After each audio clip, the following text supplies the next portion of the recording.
Bom, estamos ao vivo para mais uma live da Semana do Meio Ambiente. E hoje e agora, aqui eu recebo comigo duas palestrantes fantásticas que já na prévia aqui já me deixaram com muito medo. E tem um assunto que é extremamente importante a gente ouvir, entender e discutir. Eu estou com a Fernanda. A Fernanda é jornalista e é ativista. Ela também é consultora na área de sustentabilidade e é consultora também para melhores práticas.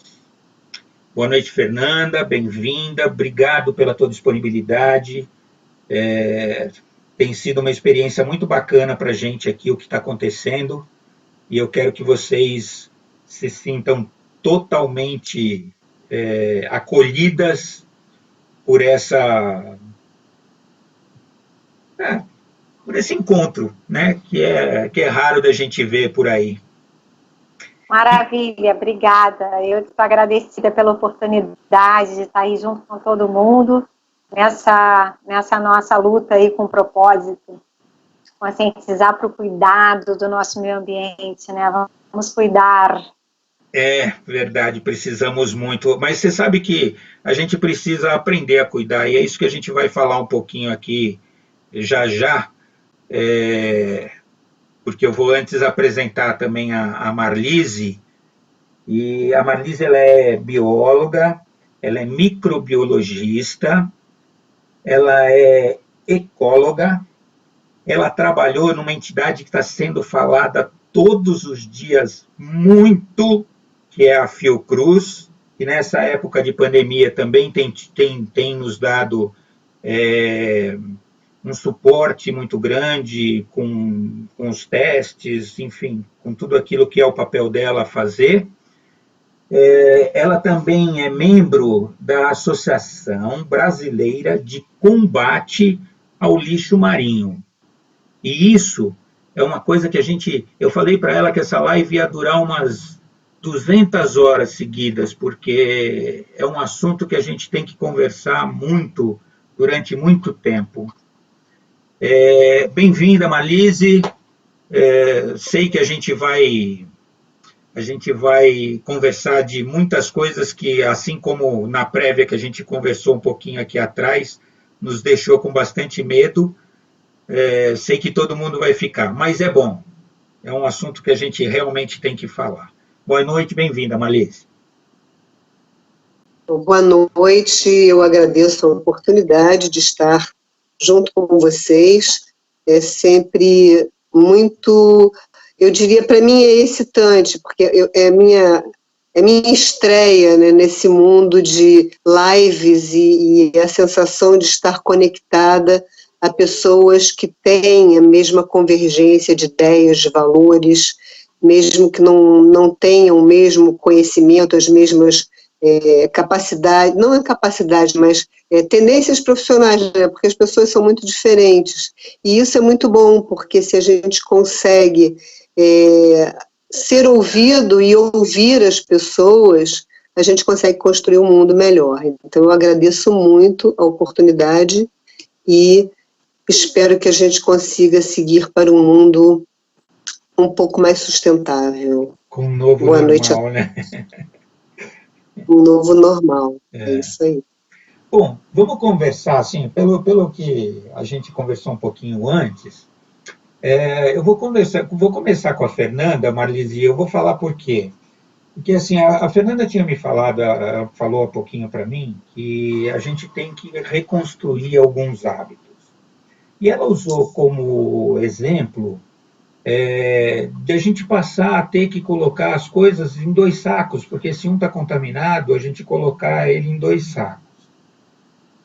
Então eu queria começar essa conversa com a Fernanda para ela falar um pouquinho sobre o que o que são esses novos hábitos, porque em seguida, obviamente, você vai ter um prato cheio para dizer sobre toda essa contaminação e por que esses novos hábitos são extremamente necessários e como a gente vai conseguir se preservar disso, né? Então, Fernanda, diz para a gente, assim, nós estamos no meio de uma pandemia, desculpa, é uma situação que o mundo inteiro foi pego de surpresa, né, porque ninguém imaginava que um vírus pudesse se propagar. Não imaginava, né? A gente já teve algumas outras pandemias aí para trás, mas assim, o ser humano, quando vence uma, acha que pode vir outra, que ele vai correr e vai fazer uma nova vacina e vai tudo bem, a gente esquece essa, fica para lá. E também é meio movido pela emoção, né? Porque a gente tem a dengue matando muito mais do que a Covid, mas ninguém fala de dengue, todo mundo fala de Covid. Eu entendo por quê, porque velocidade de propagação, enfim, tem um monte de fatores que a Marise depois vai explicar para a gente. Mas, enfim, a gente precisa sair dessa pandemia. Nós todos, pela primeira vez, pelo menos a nossa geração, e algumas para trás aqui nunca passaram por essa situação. De uma hora para outra, nós nos vimos presos em casa, confinados, com a justificativa de que isso conteria a contaminação, e na verdade a gente sabe que não é isso, a gente sabe que isso é só para dar tempo dos hospitais se ajeitarem, né? Aquela história de entrar um sai outro, tal. Mas, enfim, a gente já está tendo que mudar os hábitos da gente hoje, né? Já estamos fazendo algumas coisas que não faríamos, mas eu queria saber de você, o que são esses novos hábitos, qual é a nova proposta para o ser humano depois que disserem liberou?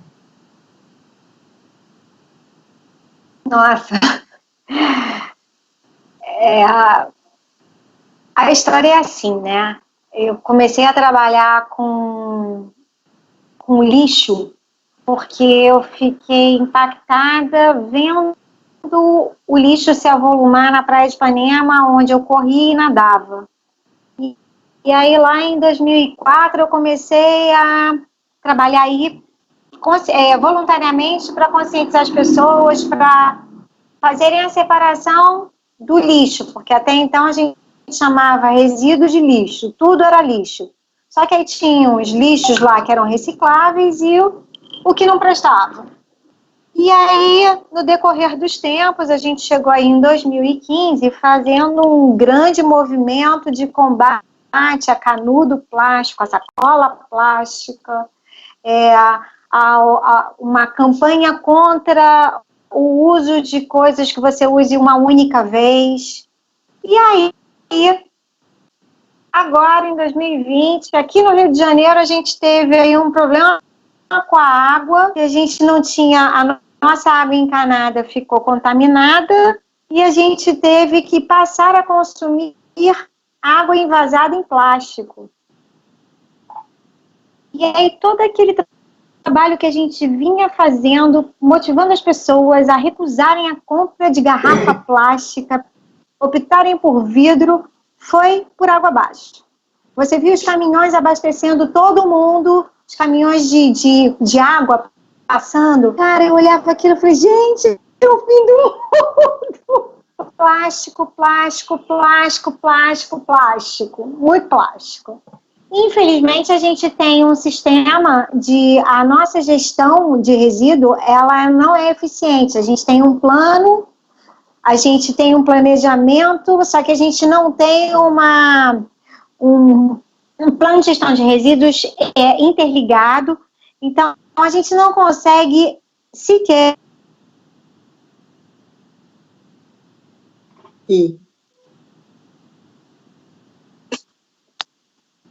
Caiu, Fernanda?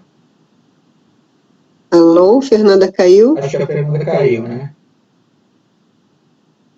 Ela disse que o sinal dela não estava bom. Então, vamos nós então, Marise. Quando ela voltar, ela continua lá, ela retoma. Então, okay. Falando sobre o que a gente começou a falar e falando sobre esses novos hábitos que a Fernanda também nos contou,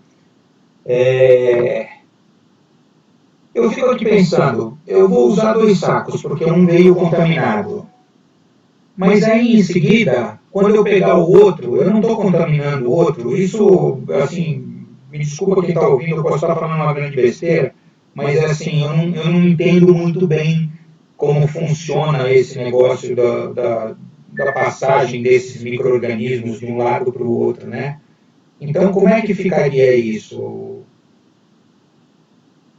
Bom, na verdade, o que acontece não é, os organismos, na verdade, as pessoas, por não entenderem o que é o micro-organismo, elas também demonizam muito a situação. É lógico que com a pandemia que vivemos nesse momento, é melhor mais cuidados do que menos cuidados. Certo. Mas as pessoas que estão ali, né, no caso da Fernanda, eu conheço um pouco do trabalho que ela faz, essa questão de dar essa gestão principalmente para os grandes produtores, né, de resíduos, que são restaurantes, escolas, supermercados. Tem toda uma cadeia de procedimentos que você pode ensinar e as pessoas podem aprender como evitar. Observa que nós temos 2 situações.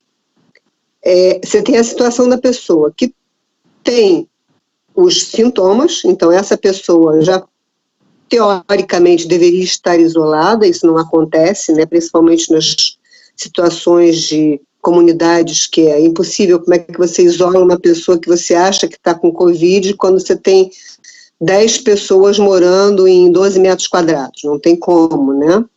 Mas se você pensar em termos de classe média, onde a situação é um pouco mais confortável, a asepsia e o cuidado, e o isolamento social, ela protege muito bem. É isso que está sendo o tempo todo propagado, né, pela OMS no mundo todo.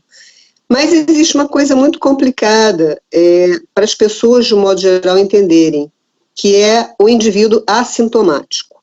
Então, o indivíduo, e isso, a estatística dos trabalhos publicados estima que seja em torno de 80%, ou seja, de 100 pessoas que entrarem em contato com o vírus, 80 não terão sintomas, mas elas são transmissoras, porque o vírus está dentro delas, está nas vias respiratórias. Então, quando ela fala mais alto, né, quando ela, sem querer, tem uma alergia e ela espirra por alergia, não por Covid, mas o Covid está nela, e ela põe para fora aquelas gotículas cheias de partículas virais. Então, propagou-se, finalmente, o uso da máscara para todo mundo. A gente anda pelas ruas e vê que isso não acontece. Tem as pessoas que estão de máscara, aí tira a máscara para falar no celular, tira a máscara para fumar um cigarro, né? Tira a máscara porque o outro não está entendendo o que ela está falando, então ela tira a máscara para falar com o outro. Então, existe o problema das pessoas não entenderem o porquê do uso da máscara. E vamos botar a situação que eu vivi ontem. Eu desci, fui ao supermercado e olhei para a pizzaria do Zona Sul e falei, puxa, podia comer uma pizza, tanto tempo que eu não como uma pizza, né? E estava vazio, eu entrei e pedi a pizza para levar para casa. E aí fiquei esperando. Aí estão as 2 pessoas, né, as funcionárias lá dentro, uma delas, que era a moça que me atendeu no caixa, as 2 estavam com a máscara. Mas aí lá de fora da loja, alguém perguntou uma coisa, e aí ela, dentro do ambiente cheio de pizzas descobertas, cheias de embalagem que elas vão usar, ela tira a máscara do rosto e aí grita para outra o recado. Aí eu já congelei.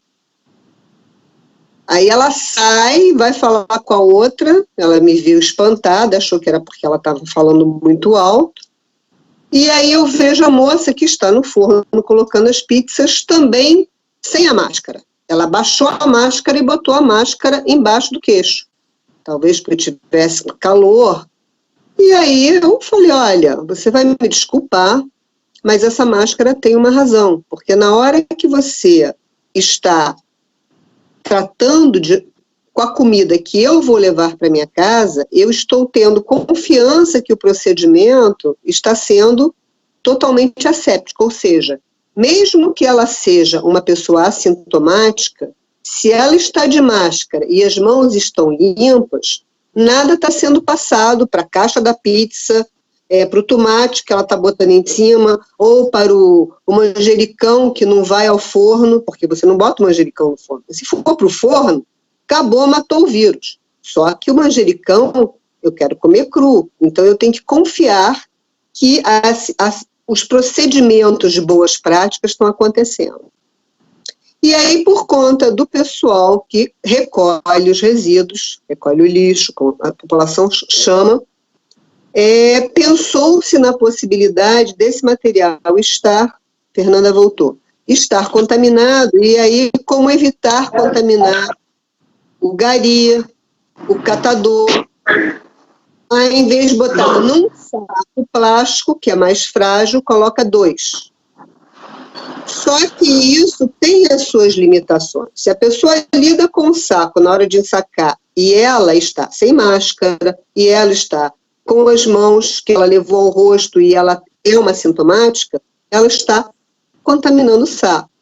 E, de acordo com a literatura, o vírus pode ficar várias horas, dependendo das condições de temperatura, até dias em cima da superfície plástica. Então, na hora que aquilo chega, né, na instituição, seja no lugar que vai recolher o lixo todo, seja o catador, aquele material está todo contaminado.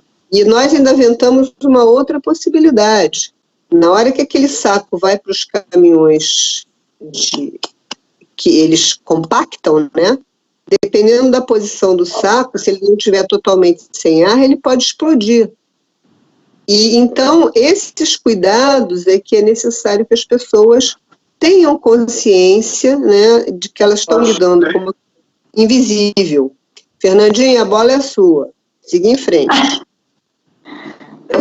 Que é bom, né? Que é bom. Então, O que aconteceu aqui é que a Marlise deixou a gente com mais medo ainda. Ajuda, não é essa a minha intenção. Mas a minha função é dramatizar, então eu tenho que dramatizar isso. Então, Fernanda, vamos retomar, porque aí depois a Marlise vai complementar ainda mais o que a gente estava falando sobre a tua proposta de novos hábitos aí. Eu tenho certeza absoluta que ela vai...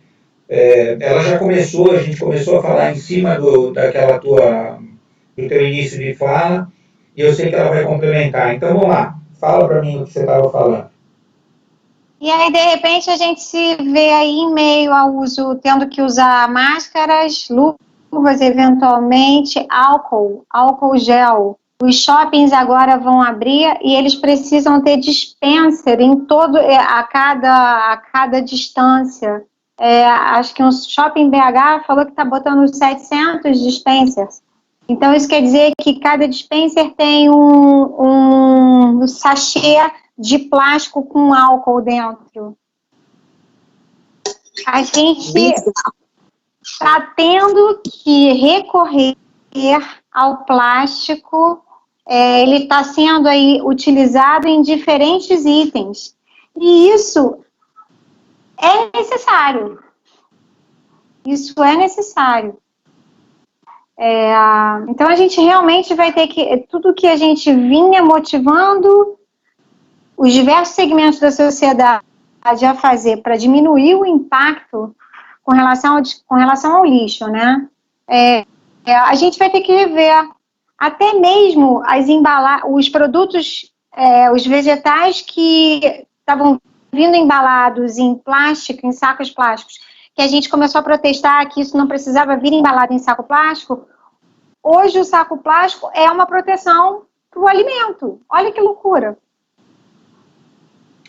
Então, a gente realmente, os protocolos já estão sendo feitos, a gente vai ter que revisar isso tudo para entender de que forma a gente vai conseguir pelo menos equalizar aí o nosso impacto. Agora, certamente, para quem a gente tem que cobrar, de quem a gente tem que cobrar, como a gente sempre teve que cobrar, é da indústria. A gente precisa realmente que a indústria produza embalagem menos danosa. E a gente precisa cobrar uma eficiente gestão de resíduos sólidos. A gente precisa cobrar que hajam planos integrados de resíduos sólidos. A gente precisa cobrar que realmente a logística reversa aconteça. A gente precisa cobrar que as cooperativas de catadores elas tenham uma maior proteção do que hoje elas têm.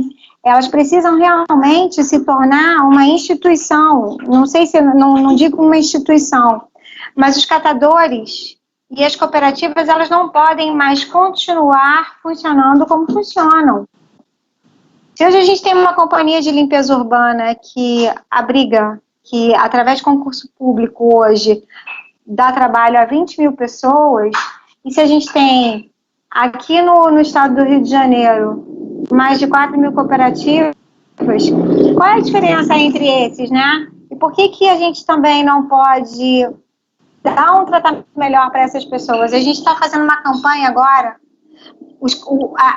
as cooperativas de catadores, elas precisaram parar, porque elas triam o material, e a gente sabendo que o material está contaminado, e os diferentes tipos de materiais, o vírus dura mais tempo em um do que em outro, então, e essas pessoas de cooperativas, elas têm comorbidades e têm mais de 60 anos, então, por bem, a maioria parou. E parou e ficou sem dinheiro, porque para ter dinheiro tem que vender resíduo. E por outro lado, a indústria que compra o resíduo também parou. Então, o valor do resíduo está 50% mais barato. E aí essas pessoas estão sem comida. Aí a gente está fazendo uma campanha de arrecadação de dinheiro para comprar cesta básica para um time aqui do Rio. Então, esse mês a gente já vai conseguir doar 500 cestas. Mês passado foram 360. Agora, não é só isso, não é só o alimento, né? É a dignidade da pessoa humana. E aí assim, se a gente fala da dignidade da pessoa humana para um catador, aí a gente vai falar para toda uma comunidade, né? Para as pessoas que moram em comunidades e não têm coleta de lixo e saneamento básico. Então, a gente realmente vai precisar entender como é que isso vai, como é que a gente, na verdade, a gente não vai precisar entender, a gente vai ter que experimentar, porque, assim, não dá para planejar, né? É lógico que os estudiosos, os técnicos, eles estão aí com uma visão futura, realmente existe um planejamento, mas a gente vai ter que muito experimentar as situações para ver de que forma a coisa vai funcionar. Se não der desse jeito, vai ter que experimentar de outro. Então, assim, nos debruçando para fazer uma nova cartilha aí de melhores práticas, né?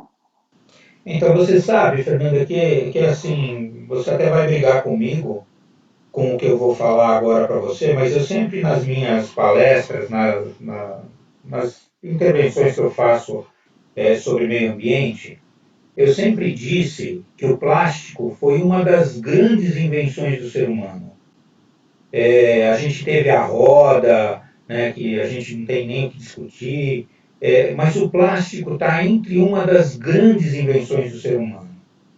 E eu sempre digo isso porque assim, a gente satanizou o plástico de uma forma como se ele fosse o inimigo número 1 do planeta. Mas eu vou te justificar por que eu estou dizendo isso. Assim, eu tenho aqui em casa, a gente tem o hábito, por exemplo, eu tenho na minha geladeira, eu tomo muita água, minha esposa toma muita água, e a gente tem na geladeira lá um monte de garrafas d'água. E algumas delas ali tem mais de um ano. Toda vez que esvazia, minha mulher lava, tal, põe água de novo e coloca na geladeira. E eu tenho para mim que se eu colocar a minha garrafinha, e eu faço isso nas minhas palestras, eu levo uma garrafinha PET com água, coloco em cima da bancada, da mesa onde eu estiver próximo, e eu peço para as pessoas que estão assistindo a palestra ficar olhando para aquela garrafa de vez em quando e prestasse atenção na palestra, mas de vez em quando olha para a garrafa. E no final, eu pergunto para ele se alguém viu aquela garrafa se mexendo, se alguém viu ela passando de um lado para o outro, tal. E é óbvio, todo mundo dá risada e diz que não, e não sei o quê, mas é justamente para enfatizar uma coisa que é importante para caramba e que talvez esteja justamente dentro dessa sua apostila, dessa sua cartilha de novos métodos.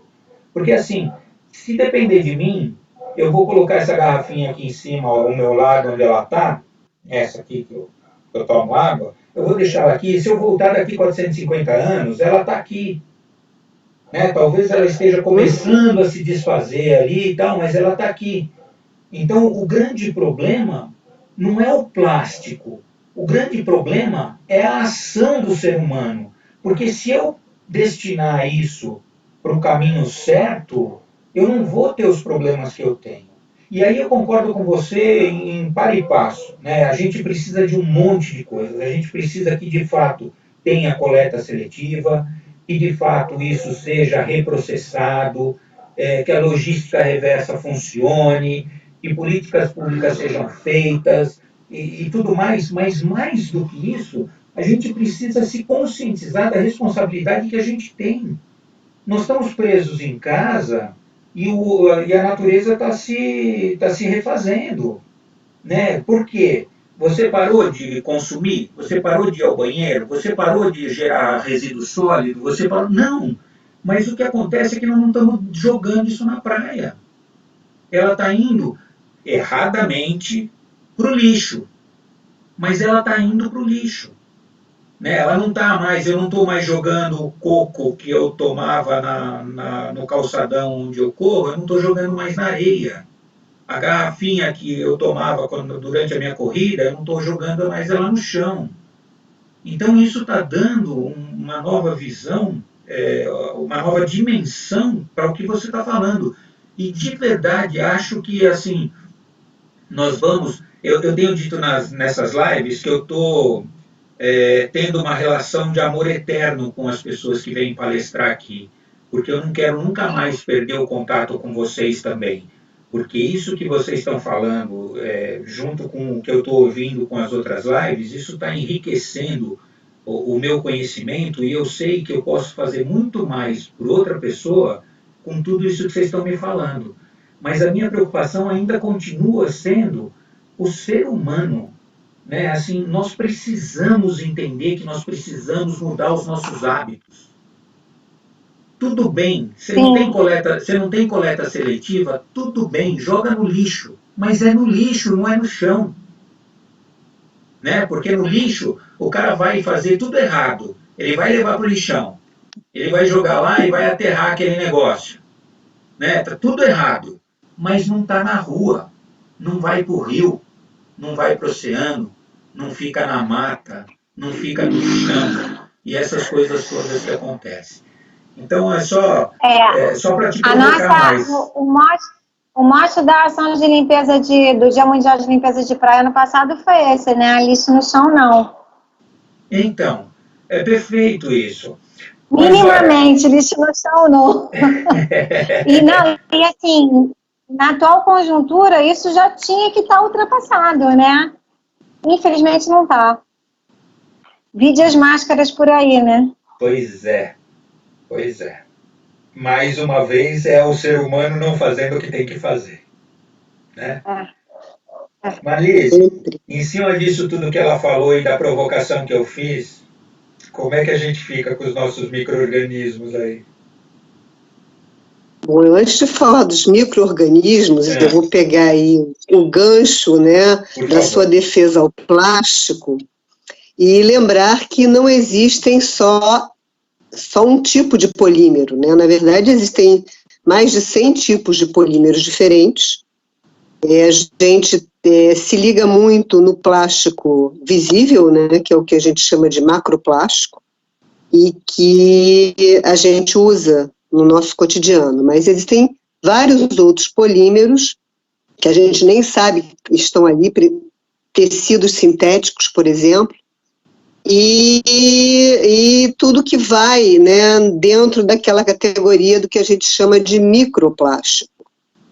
Mais do que o macroplástico, que é facilmente gerenciável, é uma questão, sim, de boas práticas, né, de gestão de resíduos decentes, porque não adianta o lixo ir para o lixão. Grande parte dos nossos lixões está em local de ambiente e muitos deles próximos de recursos hídricos. Perfeito. Conhecemos pilhas e pilhas de lixões que estão prestes a desabar dentro do rio.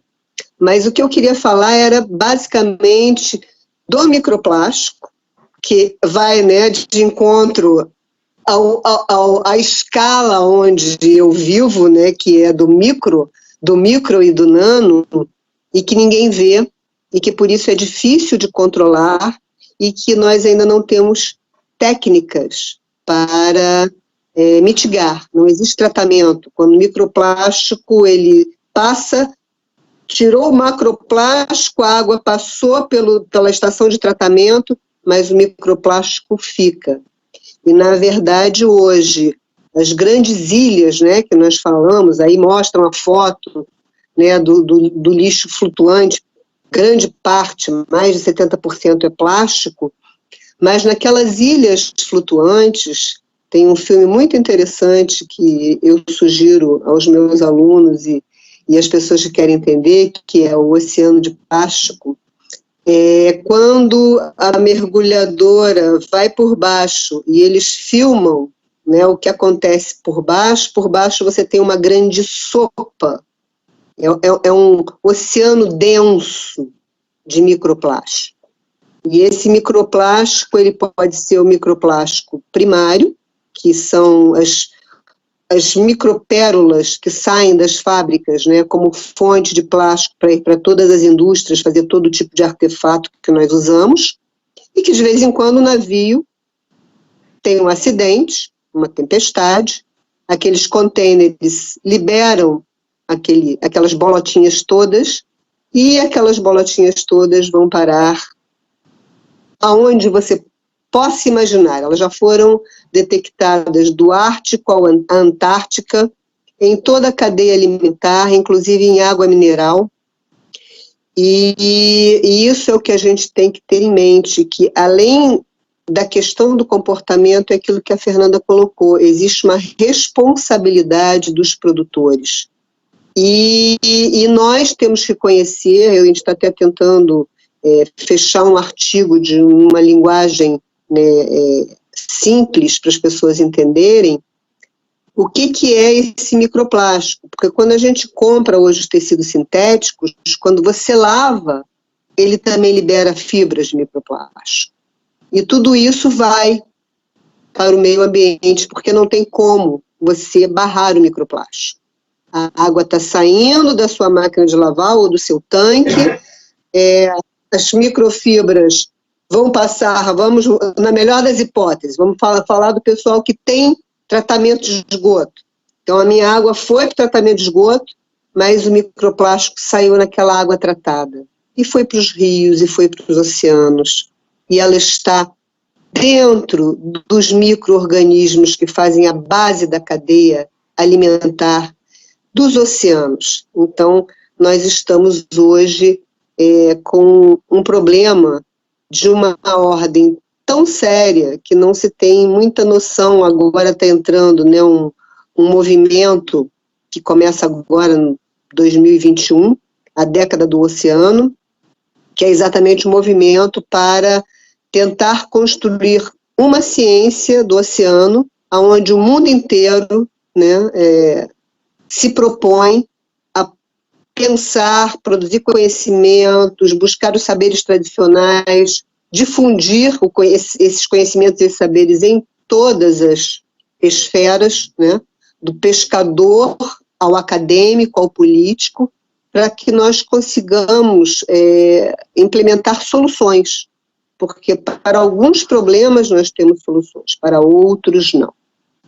Então, eu só queria complementar aí essa visão, né, do mundo do microplástico, do mundo do plástico, porque a gente tem que pensar sempre na história das coisas. Eu gosto muito de é um grupo também que faz um trabalho bem interessante, tem uns videozinhos na internet, tem um até que está em português.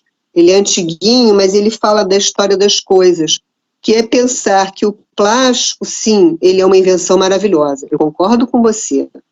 Ele vai desde prótese hospitalar até foguetes espaciais. Ele está em todos os lugares.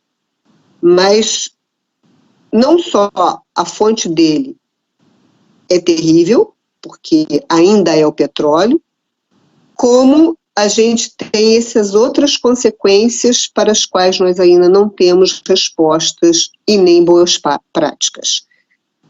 O microplástico ainda é um problema sem solução.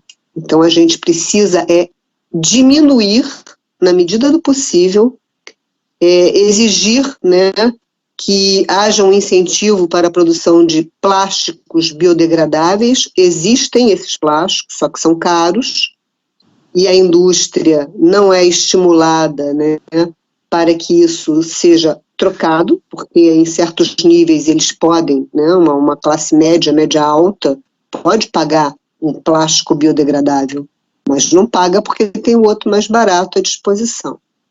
Então, eu vou ficar por aqui, senão eu vou falar de microplástico até o final. Não, mas pode falar, Marlise. Assim, primeiro eu queria deixar claro, assim, eu não sou um defensor do plástico, mas eu uso essa defesa do plástico para, obviamente, mostrar que a ação humana ela é muito mais prejudicial do que o material. Né? Porque se eu tenho, se eu uso o plástico, mas eu descarto da forma correta, ele nos dá menos problema do que esses todos que você está dizendo. E assim, eu falei que você veio para essa live para nos assustar, e de fato veio, né? Porque... Vou ficar culpada, hoje eu não vou dormir. Nada, que é isso, isso é muito bom, eu estou adorando, de verdade.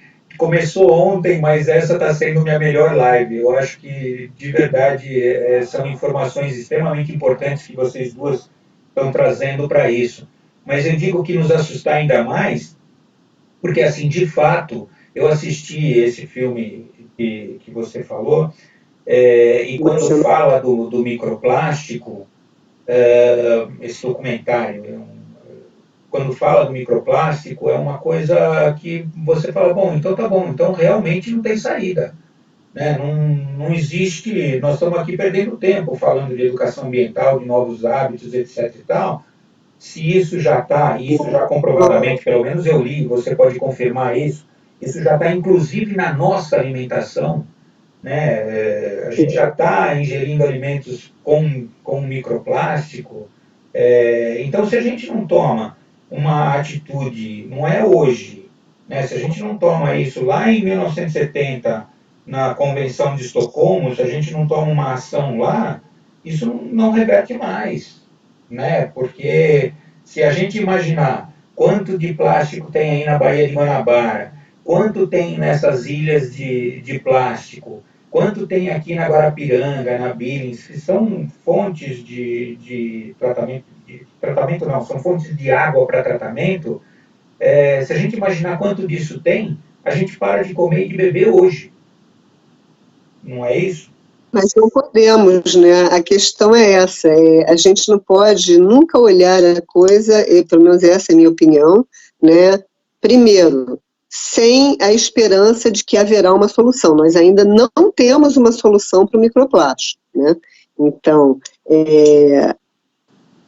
em relação aos outros plásticos, eles, no momento, têm a solução da boa gestão, das boas práticas. Mas as pessoas precisam entender quando ele é necessário. A gente está vivendo um momento que ele é necessário, não tem como fugir, porque é uma questão de segurança sanitária, mas no momento que acabar essa pandemia, e a gente já sabe também pelos estudos atuais que nós vamos ter que estar preparados para as próximas, porque é improvável que elas venham,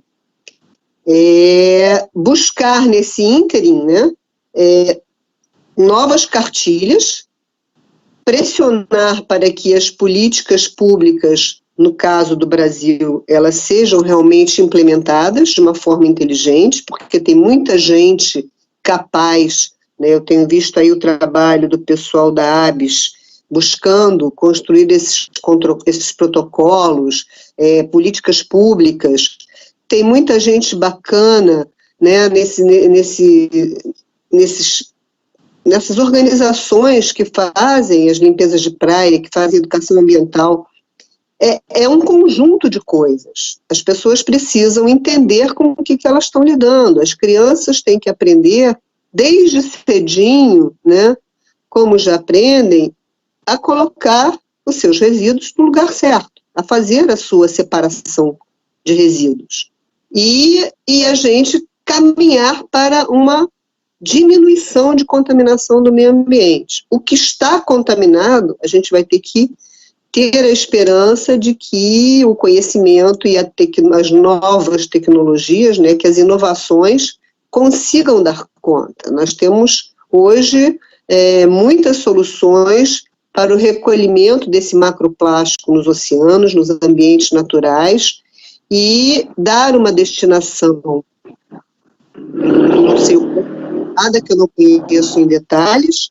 Eu acho que a maior parte deles vai ter que virar fonte de energia, porque eles não são reaproveitáveis, já que eles vêm, né, cheios de sal, de micro-organismos, de organismos menores do mar. Na hora que eles pegam aquilo ali, eles não têm como separar, né? Então, esse material, tecnicamente, ele não pode ser reciclado no sentido de que vai virar um outro objeto de plástico. Então, vai ser incinerado, mas se incinera, você gera gases de efeito estufa, até porque as tintas, né, e os plásticos são amigos de todo tipo de química orgânica que também está flutuando no mar, os resíduos de petróleo, né, os agrotóxicos, tudo isso caminha juntinho, dá uma mãozinha molecular ali, vai todo mundo junto. Então, a gente ganhando esse conhecimento, a gente passa a ter mais cuidado e passa a até estimular os jovens para que eles sigam carreiras científicas, né, ou que usem a sua criatividade para soluções, né? Esse é o mundo que a gente tem que despertar, e não deixe que o medo paralise ninguém. A gente não pode ser paralisado pelo medo. A gente está num problemão, estamos com um problemão, mas eu sempre acreditei que com conhecimento e tecnologia é possível. Desculpa. Imagina. Isso é mal de todo professor, a gente fala bastante, a gente gosta de falar. Fernanda, e no teu trabalho aí, a gente, e eu vou continuar te provocando, né? Você para a gente falar em novos hábitos, a gente precisa ter do outro lado pessoas que estejam dispostas a adotar novos hábitos, né? Ou dispostas, ou que elas entendam a necessidade de novos hábitos. Como é isso? Como é que é essa resistência? Porque eu sei que não é simples, eu sei que não é fácil você sair por aí. Hoje, por exemplo, a sua vizinha de frente aí, você até ontem falava, usa menos plástico. Aí hoje você fala, não, o plástico não é tão ruim assim porque eu preciso dele em algumas situações. Eu acho que isso gera para você uma dificuldade em função de uma resistência que talvez as pessoas não consigam entender essa transformação que a gente está passando durante essa situação, que eu espero que dure pouco, mas eu também tenho visto, como a Marlise falou, eu tenho visto estudos que dizem que a gente realmente tem que se preparar para outras. Então, talvez a gente pudesse aproveitar essa para se melhorar e poder passar para outra. Mas como é que é isso para você? Como é que é essa resistência? O que você tem sentido nessa sua nova jornada? Na verdade, A gente ainda está em estado de quarentena, né? Agora, é um desafio, porque assim, a gente está falando muito para as pessoas que já estão catequizadas, né? Catequizadas. Você é um educador, Marlise é uma professora, eu sou uma jornalista e trabalho com essa educação através de treinamento. E agora, se eu descer aqui em Copacabana, onde eu moro, um bairro que moram 200 mil pessoas, se eu for falar com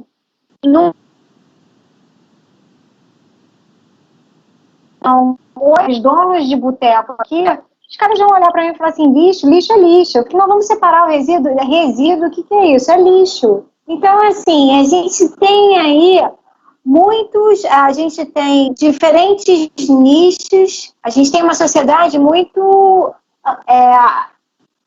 como que eu posso fazer? Resistente. Né? A gente tem de todo tipo. E a gente tem muita gente resistente. E é louco, porque assim, eu não posso dizer que as pessoas que estão no primeiro degrau da pirâmide, que é desinformada. Por vezes eu dei treinamentos em restaurantes desde a galera da limpeza até o maître, aonde eu ouvia da pessoa mais simples a informação de que, assim, eu já uso bolsa retornável.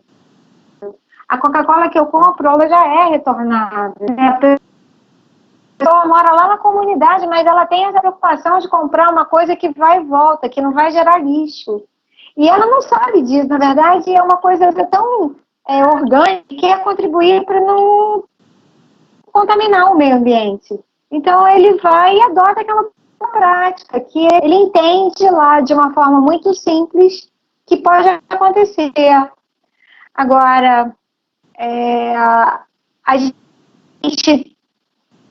muita gente para educar. Como é que a gente vai fazer para conversar com todo mundo? Tem um projeto, a gente está fazendo um projeto de educação ambiental. Eu tenho um amigo chamado Joel Rodrigues. Ele é uma pessoa simples, mora no Vidigal. Ele mergulha e ele faz triagem, ele faz garimpo na areia para pegar objetos de valor. E faz isso há muitos anos. E ele passou a cuidar da pedra do arpoador. Há 12 anos a pedra, que tinha uma vegetação, essa vegetação foi erodida, porque uma galera começou a fazer downhill de bicicleta. E aí, ele, vendo aquilo se degradar, ele chegou para a galera do downhill e falou assim, olha, aqui não é lugar para andar de bicicleta. E aí começou a conversar com as pessoas que estavam indo lá, com os grupos, e aí ele foi convencendo as pessoas de não irem.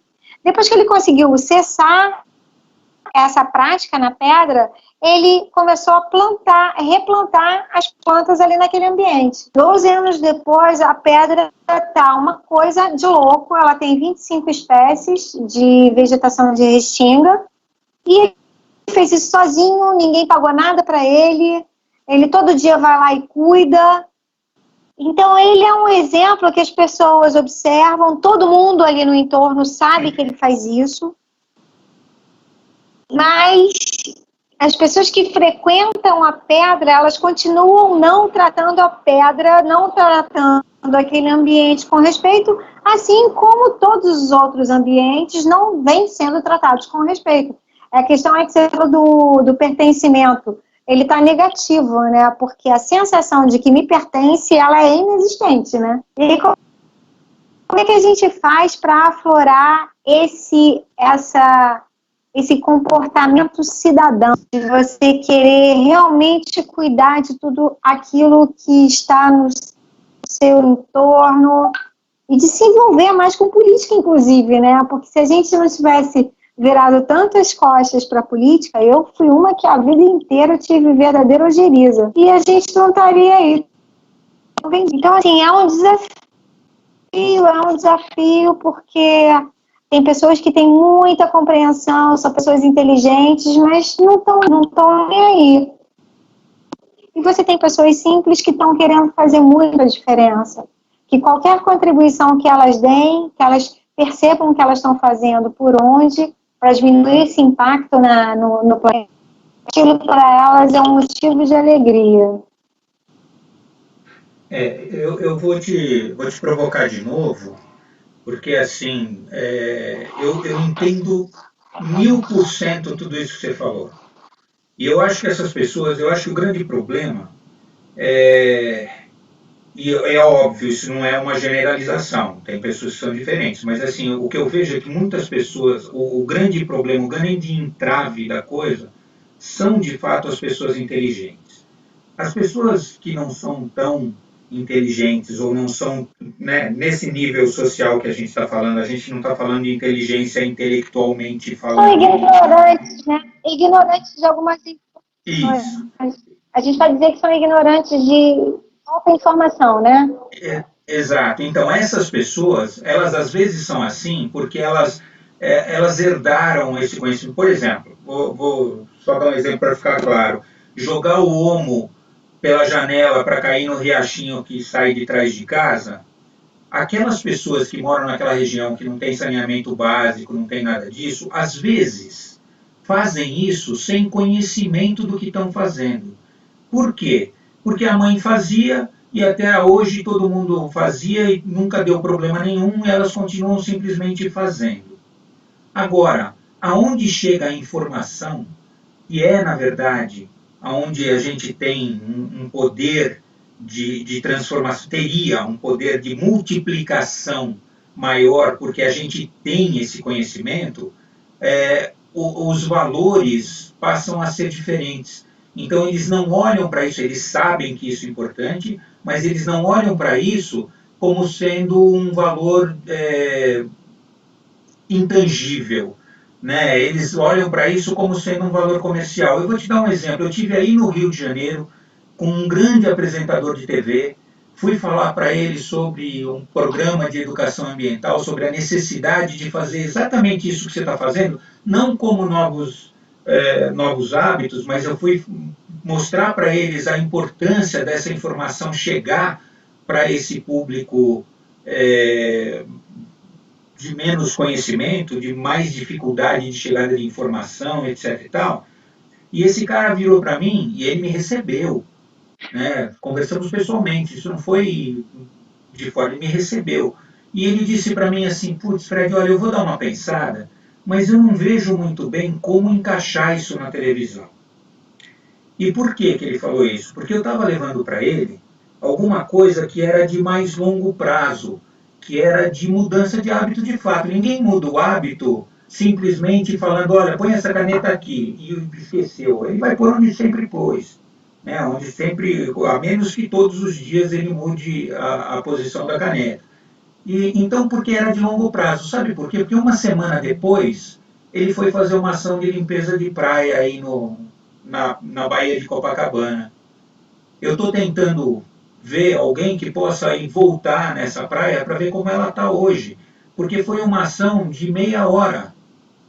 Limpou a praia, bateu foto tal e acabou.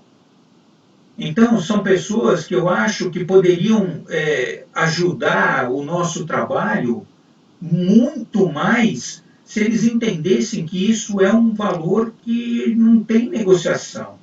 Né? Não tem valor financeiro isso. O valor é humano, o valor é da vida humana.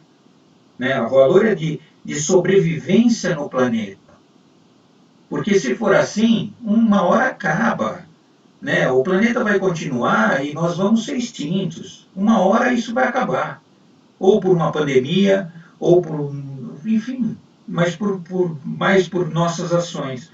Então, por isso que eu te falei dessa resistência, né? Porque, e te provoquei nesse sentido, porque você também deve peregrinar por aí, tentando colocar essa consciência e deve bater muita cara na porta, né? Ou baterem muito com a porta na sua cara, assim como fazem com a gente aqui o tempo todo. Sim, sim. E a questão social também é muito louca, né? Por exemplo, agora a gente, durante essa pandemia aí, o que a gente está de morador de rua aqui em Copacabana é uma coisa enlouquecedora, é de você sentar e chorar. Só que, graças a Deus, essas pessoas vêm recebendo alimentação, né? Vários grupos doando quentinhas. E as quentinhas são embaladas em isopor. Menina, o que tem de quentinha na rua? Cara, tá que nem máscara. Então, assim, é uma coisa tão louca. Você fica, gente, e aí? Mas aí você quer... E a gente, quando dá a quentinha, você fala, por favor, você olha aquela pessoa que não tem casa, que não tem banheiro, que não tem água, tá dando uma comida e aí você pede para ela jogar quentinha no lixo. É de dar um nó na cabeça. Que assim, cadê a dignidade da pessoa humana? Por que essas pessoas não estão sendo assistidas? E aí você sabe que o poder público está chegando ali, está querendo levar para um abrigo, e aí as pessoas não querem ir para o abrigo. E aí não querem ir para o abrigo porque o abrigo é uma droga. O abrigo está lá, não tem janela, mistura a pessoa que está suja com que está limpa, a pessoa que está com Covid com que não está, possivelmente. Então, é um desafio.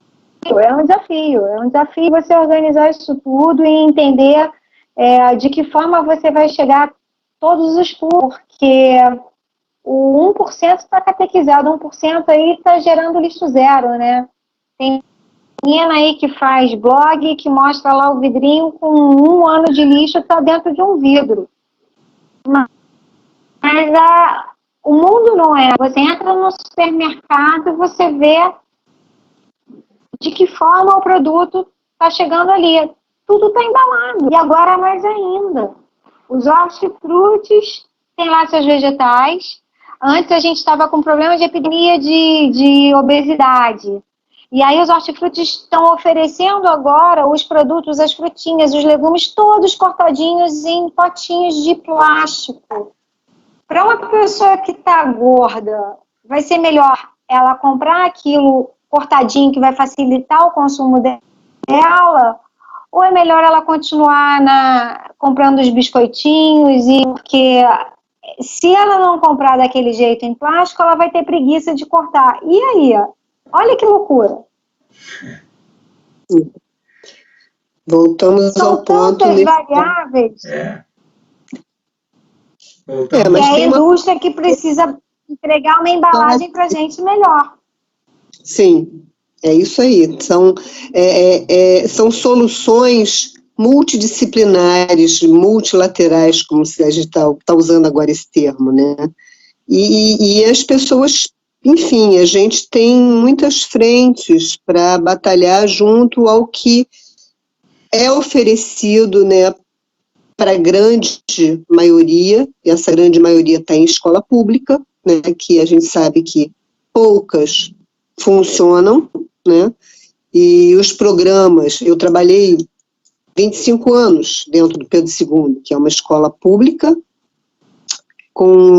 ele chegou na época que eu me aposentei, ele estava já com 18 mil alunos, então não é uma massa insignificante dentro do universo dos alunos de Rio de Janeiro. E os programas, foi uma das minhas grandes decepções na vida, nunca foram modificados para sair desse programa de elite cujo objetivo máximo é passar no vestibular.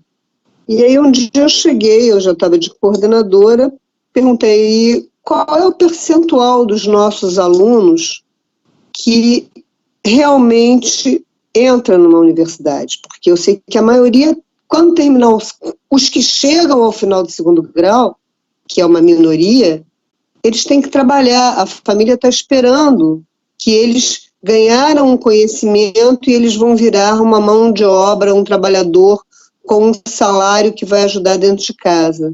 E a resposta que eu ouvi, naquela época, 4% eram os alunos que efetivamente ingressavam numa universidade. E eu falei, beleza, e o aluno que fica aqui 12 anos aqui dentro, ele sai sem ter, e aí quando eu digo não é aprendido, é apreendido, é absorvido, é se empoderado com aquele conhecimento.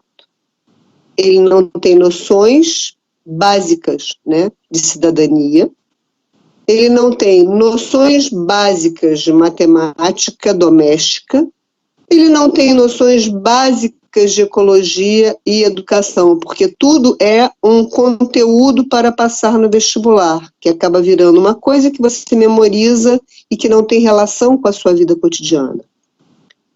E então essa educação básica não se faz. E aí você tem aqueles que nem vão para a escola.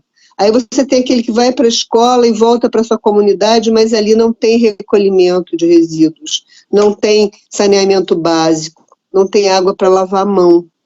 Eu tinha aluno que não podia estudar porque na casa dele não tinha luz.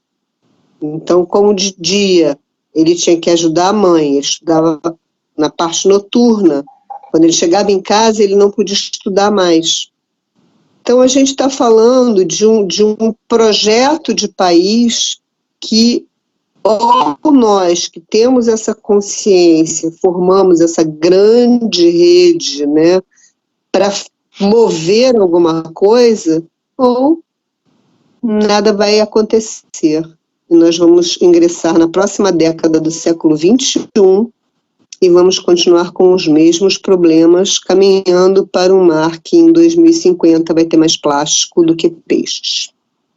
Então, e como é difícil as pessoas entenderem isso, né, Marlise? A gente fala isso e elas simplesmente acham que elas não vão estar aqui, né? Ah, eu tenho 50 anos, talvez eu não viva mais 30. A gente fica triste de ver isso, porque, poxa, eu tenho filhos, né? Acabei, há 2 meses atrás, acabei de ter uma netinha, no meio da pandemia, que eu nem conheço ainda. Mas você entende, como é que eu posso pensar que em 2050 eu posso não estar aqui? E eles? Né? O que eu vou fazer? Então, o mundo se resume, ou eu faço alguma coisa hoje, ou de fato o meu filho não vai poder levar minha neta para o mar, né? E essa coisa é uma coisa bastante interessante, intrigante, porque assim, a escola não ensina isso.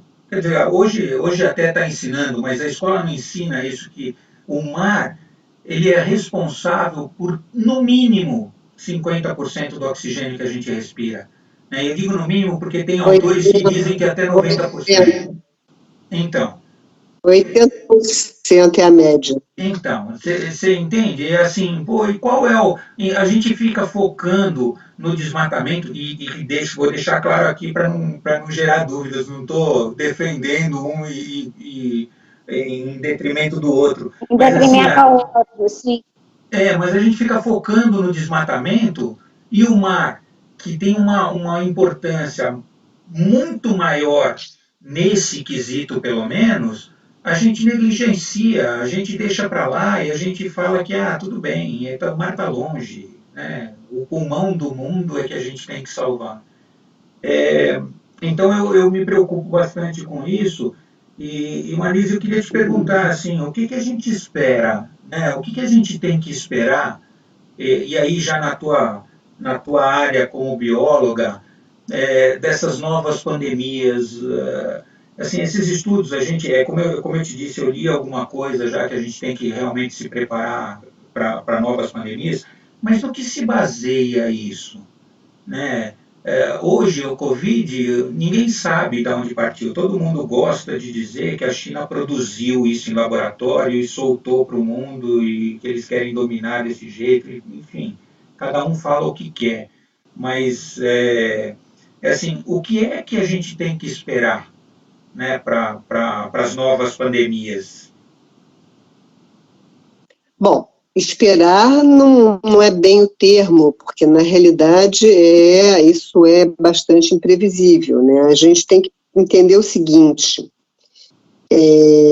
o homem modificou completamente o ambiente onde ele vive, né? Se você pensar, teve uma uma palestra de uma professora da Fiocruz, Márcia Chame, e ela é especializada em zoonoses, né? Zoonose são as infecções causadas por micro-organismos que vivem em animais silvestres, variados, mas que, por mutações, adaptações, acabam atingindo e causando infecções humanas, né, em humanos. E eles estão fazendo um trabalho magnífico. Eu até fiquei sabendo que existe um sistema de acompanhamento no Brasil do CIGEL, e ela deu uma palestra que se intitulava Biodiversidade, Saúde e Pandemia. Eu já tinha lido um artigo antes, mas ela deu uma aula magnífica. Quem estiver interessado, sugiro, está no YouTube gravado. É uma aula longa, mas maravilhosa, muito didática, em que fica muito claro a presença. Vamos tomar o exemplo do coronavírus, né? O coronavírus, ele já foi, é uma família gigantesca, né? Tem, sei lá, 2.000 tantos já isolados e reconhecidos. Hoje em dia você sequencia um vírus em 48 horas, 72 horas. Então existe um banco de dados com esses coronavírus que já foram isolados de vários animais diferentes, né? E o que acontece? Na medida que o ser humano foi diminuindo, né, os ambientes naturais, e o urbano foi chegando, urbano, rural, enfim, o ambiente humano, né, foi encostando nessas florestas, nesses ambientes de grande biodiversidade, e a gente aqui tem o caso da Amazônia, né, você estava falando em desflorestamento, deflorestamento, desmatamento, o pessoal corta as árvores, e quando corta as árvores, ele acaba com aquele equilíbrio que estava ali, os vírus estavam quietinhos, zanzando entre os primatas que estão nas árvores, os morcegos, e não afetavam o ser humano. E na medida que o ser humano se aproximou desses ambientes, né, ele gerou uma possibilidade de que os vírus, lembro, os vírus não são seres vivos, eles vivem dentro de seres vivos, né? Eles são máquinas moleculares, eu gosto de chamá-los de piratas celulares. Eles entram dentro da gente, ou de qualquer ser vivo, celular, e ali ele usa a máquina da célula para se reproduzir. E cada vez que ele muda de um ser humano para o outro, ou de um animal, aí ele entrou, o morcego, porque estava no ambiente, um dos exemplos que ela usou, né? O ambiente de floresta se aproximou da floresta, o ambiente rural, a fazenda, tem do lado uma floresta. Aí desflorestaram, a árvore que alimentava os morcegos não produz mais as frutas que ele come, ele então vem comer as frutas plantadas dentro do ambiente da fazenda. E aí ele faz o cocô cai no chão, o porco come o cocô, o vírus está ali, e aí o vírus se adapta ao porco, e ele fica mais próximo do ser humano. E aí o ser humano vai lidar com aquele porco na hora do abate, e respinga o sangue, enfim, os fluidos, e aquele vírus, então, pula para o ser humano. Então, dentro desse ambiente que é dificílimo de ser estudado, porque você tem uma cadeia gigantesca de passos possíveis, né, nós quebramos todas as barreiras. E estamos diante, já existem, né, houve a última pandemia do SARS-CoV-1, que foi em 2012, esses estudos epidemiológicos já tinham saído artigos em 2018 falando do risco, né, de uma nova pandemia, e eis que aparece o SARS-CoV-2, né, o 2 já não é o 1, porque já veio de outra fonte, ele tem uma proximidade genética com o que transita no morcego, aí depois veio a história do pangolim, mas não se sabe se ele realmente infectou o pangolim, O fato é que as evidências não podem provar exatamente de onde ele veio. Poderia ser uma arma biológica? Talvez, mas não parece pelos resultados de sequenciamento que ele tenha sido manipulado humanamente, porque quando eu trabalhei com isso, eu estou falando porque eu trabalhei com vacinas, com projetos de vacinas transgênicas na Fiocruz. Então, quando você modifica um genoma com ferramentas moleculares humanas, aquilo deixa assinaturas, deixa os rastros. E parece, até onde eu li e ouvi nas palestras, que essas evidências não existem. Então, na verdade, se imagina com grande chance de que seja realmente mais uma pandemia causada pela interferência do homem, como já aconteceu com a peste negra, com a febre amarela que chegou aqui no Brasil pelos ratos que vieram nos navios e que se adaptaram aos nossos mosquitos, que não existia aqui. Então, nós temos um monte de evidências a essa altura do conhecimento da microbiologia, da biologia, desse risco que é essa manipulação que o ser humano faz sem conhecimento e sem critérios e de uma forma cada vez mais rápida, né? O impacto hoje, né? Antigamente, há 50 anos atrás, se cortava uma árvore na Amazônia no serrote. Agora a serra elétrica passa que arrasa o meio Maracanã em 48 horas. E isso gera esse contato. Então, o que podemos esperar, eu não sei, mas temos uma possibilidade de que esses movimentos internacionais criem essas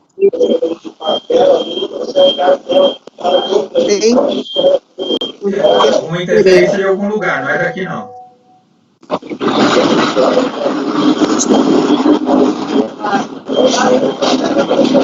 Você me ouve bem? É algum carro que passou. Eu estou te ouvindo. Tá? Tá ouvindo? Foi, agora passou. Porque eu não sabia se vocês estavam me ouvindo.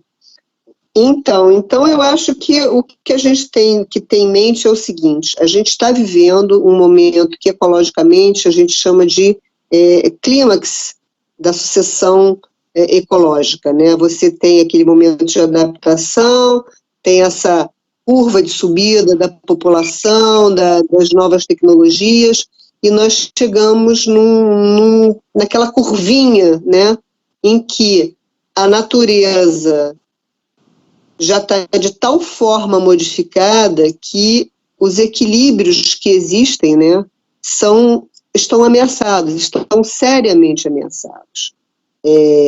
Você falou da floresta amazônica, né, como se ela fosse um fator ecológico secundário. Não, ela não é. Ela não é o pulmão do mundo, mas ela é um fator de equilíbrio climático, tão importante quanto os oceanos. Oceano e terra, eu digo oceano porque se a gente olhar o nosso planeta, todos os oceanos são interconectados. Então, na verdade, nós temos uma grande massa de água marinha, que é um oceano só. E essa interação terra e oceano é o que mantém o equilíbrio climático do planeta. E esse equilíbrio está pautado exatamente nessas trocas. Se você falar dos mangues, que são os grandes absorvedores de gases estufa, eles são importantíssimos dentro da nossa distribuição de biomas e são, no momento no Brasil, os ecossistemas mais impactados, porque normalmente é onde há uma disputa ou dos grandes resorts, que ficam ali porque são locais, né, próximos a costas de alta diversidade, ou da população urbana que vai se encostando ali, ou da população que não tem recursos e é o único lugar que sobrou para ela morar, porque ninguém quer morar perto do mangue, que tem muito mosquito, porque fede, etc, etc. Então, quando ele não é aterrado, ele pode ser destruído por chões, etc. E aí, só para fechar esse nosso raciocínio, o que a gente é, o que a gente tem, o que a gente pode fazer seria ganhar essa consciência que o que cada um faz importa, né? Os seus hábitos de higiene, os seus hábitos de separação dos resíduos, né? Tudo que você puder fazer para desinfectar. Consumo. Pois é, hábitos de consumo, muito bem lembrado, Fernanda, porque, inclusive, a produção de resíduos está ligado ao consumo, né? E também a depredação ambiental também está ligada ao consumo. Volto à história das coisas, né? De onde vem o plástico, de onde vem o metal, de onde vem cada coisa que é usada para cada objeto que nós temos hoje no nosso cotidiano capitalista, né? Porque tem 1/3 da humanidade que não precisa, as comunidades tradicionais não dependem de todos esses artefatos artificiais, né? E tem gente que quer ter, mas não tem acesso. Então, esse equilíbrio humano, a gente precisa melhorar bastante e tem que melhorar rápido. Aí a estratégia é o nosso desafio. É o desafio da Fernanda aí, a Fernanda está ouvindo e é o desafio dela. É ela que tem que gerar novos hábitos, né? Não faz isso não. Não pode ser da Fernanda, é de todos nós. Você como educadora ambiental, sim, eu como educadora também, migrando aí, já não estou mais na sala de aula, mas estou tentando gerar uma literatura acessível. E a outra coisa que a gente precisa são as pessoas que financiam, porque também sem dinheiro você não faz nada. Né? Você quer fazer uma boa conscientização, você tem que ter um mínimo de infraestrutura. E a gente não consegue, e aí voltamos àquele ponto que você colocou. Convencer as pessoas que têm os meios, né, como o cara lá da televisão, de que não é uma questão de dinheiro, é questão de vida, é uma questão de alguma coisa que não tem valor calculável.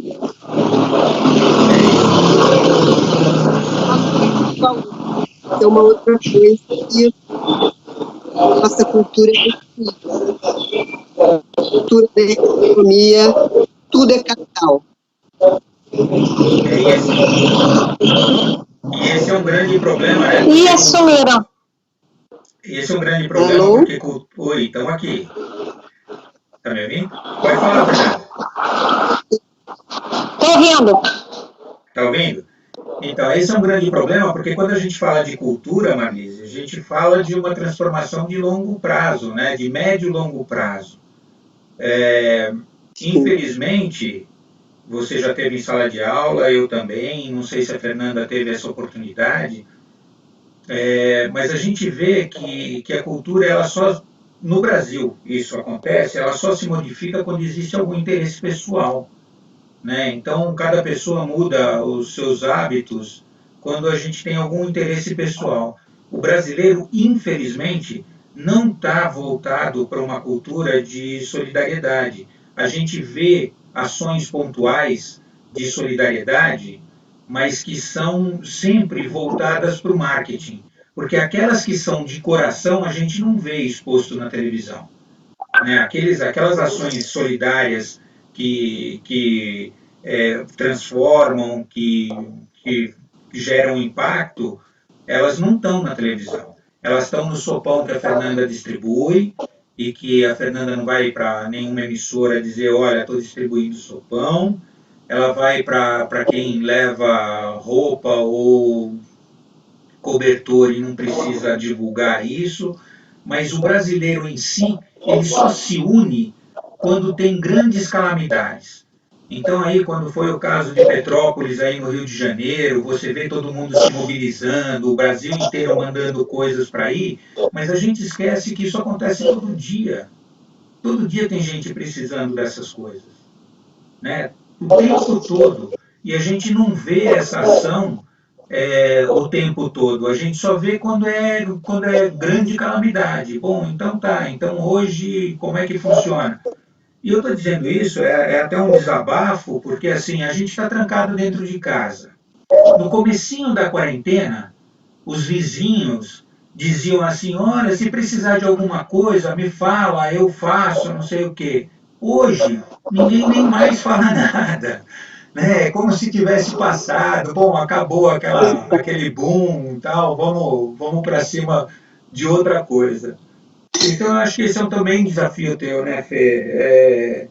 A gente a gente fala e a gente acaba voltando no início da nossa conversa quando a gente diz que o ser humano realmente precisa tomar uma outra postura, precisa ter uma outra atitude, precisa ter hábitos novos de fato, né?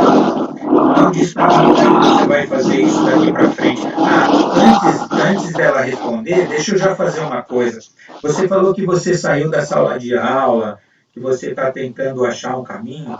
Aí que é seu caminho, e seu também, viu, Fernanda? A gente está desenvolvendo hoje essas lives junto com o Limpa Brasil, mas a gente vai fazer muito material que a gente quer distribuir isso, quer fazer com que as pessoas consigam acessar isso de uma maneira mais fácil, mais rápida e sem custo, né? Hoje vocês veem na internet o cara fala assim, olha, um método revolucionário para, sei lá, autoestima. Aí você assiste 5 aulas dele e na sexta ele fala assim, olha, se inscreve para minha turma aí e paga tanto que a gente vai te falar qual é o segredo. E eu acho que a gente quer ir na contramão disso. Né? Eu fui, não sei se eu fui escolhido ou se eu que escolhi isso quando eu estava lá em cima, mas assim, eu vim para fazer. Eu sempre falei isso para os meus alunos, eu não vim para esse mundo para ser mais um. Por isso que eu fui para a academia, né? Para profissão acadêmica, por isso que eu fui ser educador. Então eu sei da importância que tem o meu trabalho no simples fato de conversar com um aluno meu e esse aluno falar, puxa, é mesmo, cara, eu vou pensar nisso. A gente já está transformando um pouquinho disso. Então a gente vai fazer isso. E vocês estão convidados a participar, né, o tempo todo. O tempo todo. Assim, a gente Obrigada. Isso foi um sim, Marlise? Imagina, eu que tenho que agradecer, vocês são fantásticas. Aquilo que eu falei lá na minha primeira fala, eu vou repetir agora. Assim, tenho por vocês, a partir do começo da live, um amor eterno. Se vocês querem se ver livres de mim, dançaram, porque não vão conseguir. E vamos tentar. Eu acho que é uma forma de um ajudar o outro, né? Mas me fala aí então, Fernando, me fala como é que você vai fazer isso, vai? Conta para mim qual é a sua estratégia para esse fim de pandemia. Fred, eu tinha um plano antes da pandemia, agora eu estou com outro plano, porque a gente está tendo que se reinventar, né? Temos isso em comum. Então, assim, essa coisa, esse eletrônico é muito interessante, né? Então, assim, eu comecei a fazer umas lives lá na Bota pra Girar e vou criar um produto, vou criar uns treinamentos, mini curso, porque a pessoa precisa ter sustentabilidade financeira como empreendedora, porque as consultorias, os projetos de consultoria estavam todos engatilhados e foram suspensos. E com certeza, na atual conjuntura aqui, os meus principais clientes eram os grandes geradores como restaurantes. Cara, e a galera de restaurante aqui está muito mal, né? Em todos os lugares, né? A galera fechou, a galera teve que mandar embora e o funcionamento aqui ele vai voltar, mas uma possibilidade de funcionamento só 50%. Então o negócio ele foi planejado para ter aquela ocupação de cadeiras que ele tem para conseguir chegar lá a um denominador comum, né? Ele conseguir pagar as despesas. E agora, você tendo só 50% da ocupação, tendo um horário reduzido, eles vão ter que ter muito jogo de cintura. E com certeza o lixo vai ser a última coisa que eles vão ou investir. Porque eu já fiz muito treinamento para implementar o descarte seletivo em grande gerador. E quando ele é gratuito, ele não perdura. Então, realmente, a gente precisa que esse tipo de serviço ele seja financiado e ele tenha um valor realmente justo, porque é um trabalho que demora, ele não pode durar um mês, ele precisa ter pelo menos 12 meses aí de monitoramento, porque você precisa trabalhar com mudança de hábito, e aí você trabalha com um público que o staff de um restaurante, toda hora tem rodízio de gente entrando e saindo. Então, é uma loucura. Então, você precisa treinar uma galera ali que já está há muito tempo para que esses sejam os agentes de multiplicadores daquilo. Para os próximos que vierem entrarem nesse looping. Então, assim, vou fazer produtos online, vídeos online para venda, e estou a fim de fazer um podcast para a gente bater papo e descomplicar essas histórias aí de meio ambiente, de cidadania e de como é que a gente vai fazer para que as pessoas entendam que a cidade nos pertence. Se a gente não cuidar dela, a gente está frito. E entendam que, assim, sem o meio ambiente, a gente não vai a lugar nenhum, né? Então, a nossa praia, ontem eu fui caminhar com os cachorros, mandei uma foto para a Marisa da praia de Copacabana.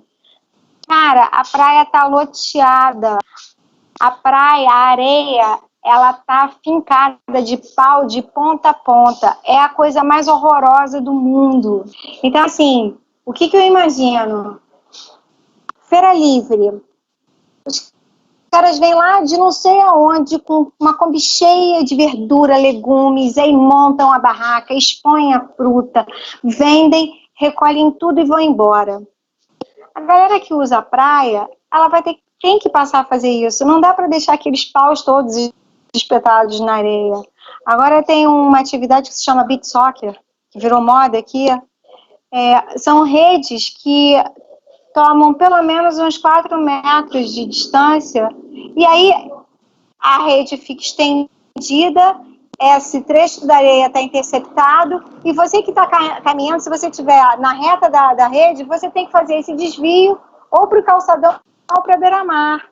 E eu não sei como é que isso funciona, eu não sei se essas pessoas que estão fazendo essa ocupação daquele trecho de areia, eles estão pagando alguma coisa para usar aquele ambiente. E se esse dinheiro está sendo revertido para o cuidado daquele ambiente.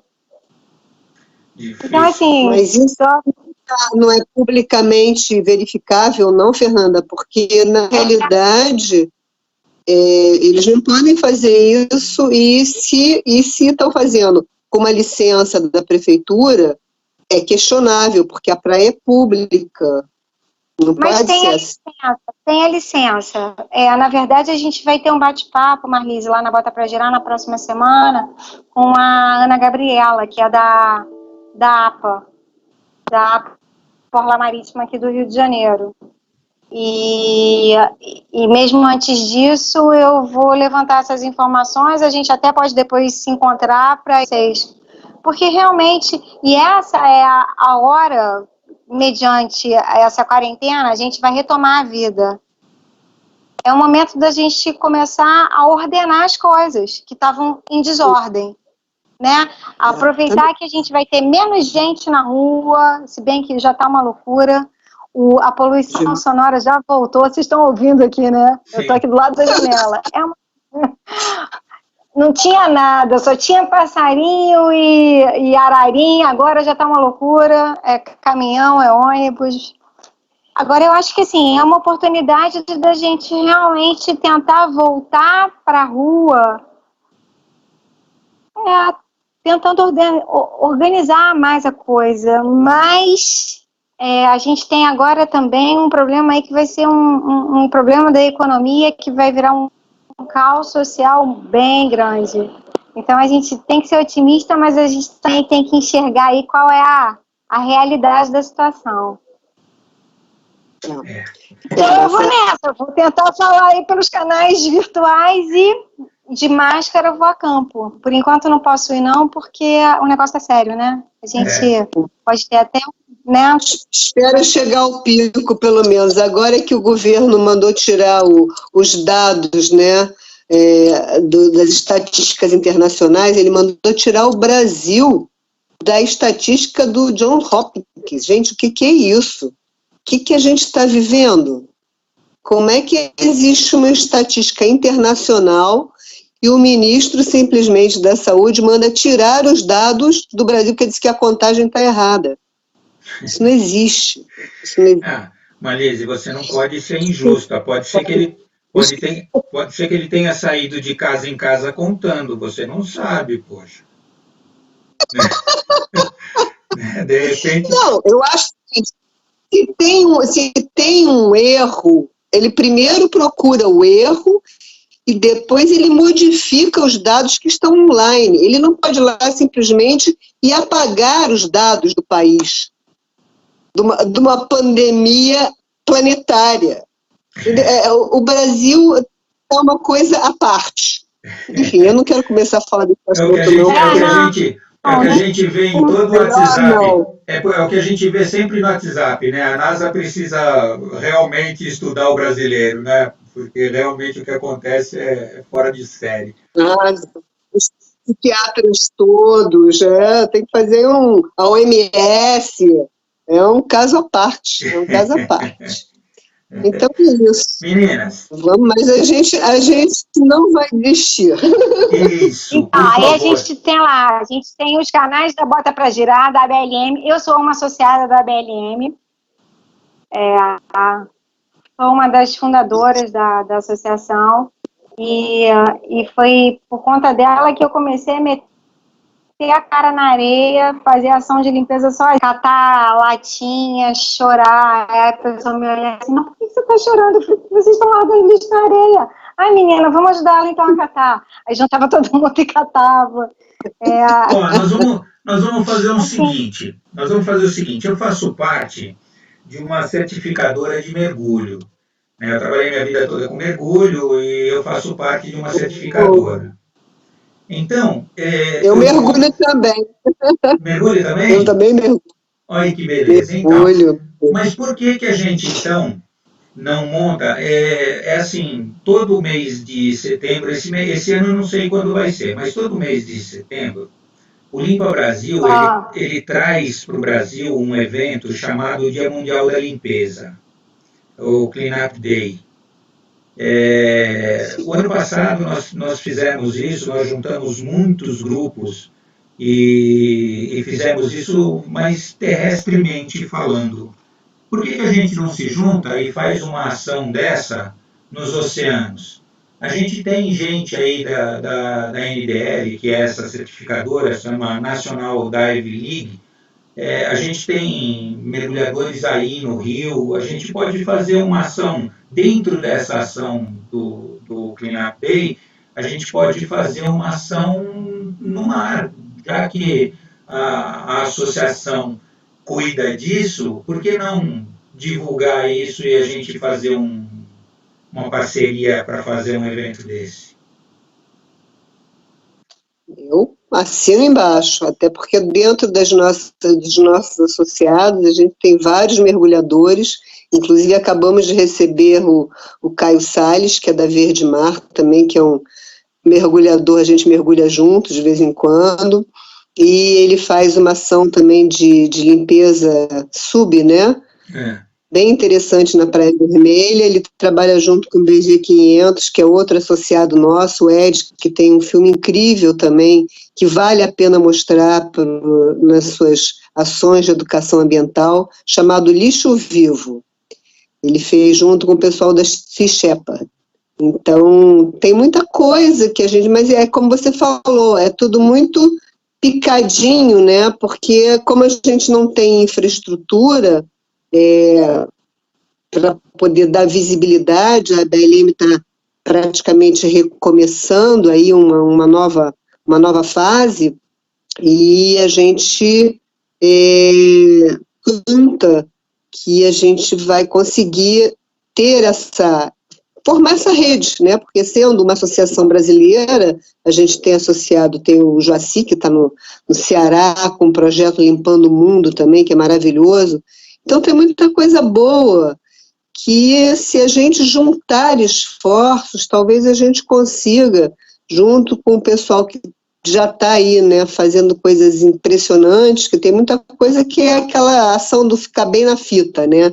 A gente tira uma foto, faz um selfie, aí faz um cartaz bacana, não. A gente realmente quer fazer rações. Você regressou. Vocês me deixaram, eu fiquei falando sozinho. Não, a gente não deixou, não. Vamos ver se a gente volta lá só para falar um tchauzinho para todo mundo. Gente, o papo foi muito legal, isso foi mesmo. Eu aprendi demais com essas duas. Muito obrigado por essa oportunidade que vocês me deram.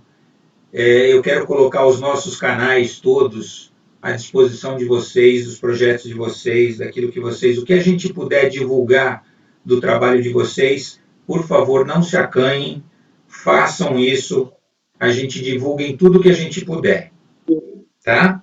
De verdade, vai ser um prazer. E o que eu falei é a pura verdade, vocês não vão se livrar da gente, não. A gente vai ficar sempre em contato para ver como é que a gente pode somar um ao trabalho do outro, tá bom? Perfeito. Maravilha. É isso. Obrigada. Que nós precisamos, solidariedade, né? Eu sou imensamente grata a essa oportunidade, né? Conhecer uma pessoa sensacional como você, que faz um trabalho bonito.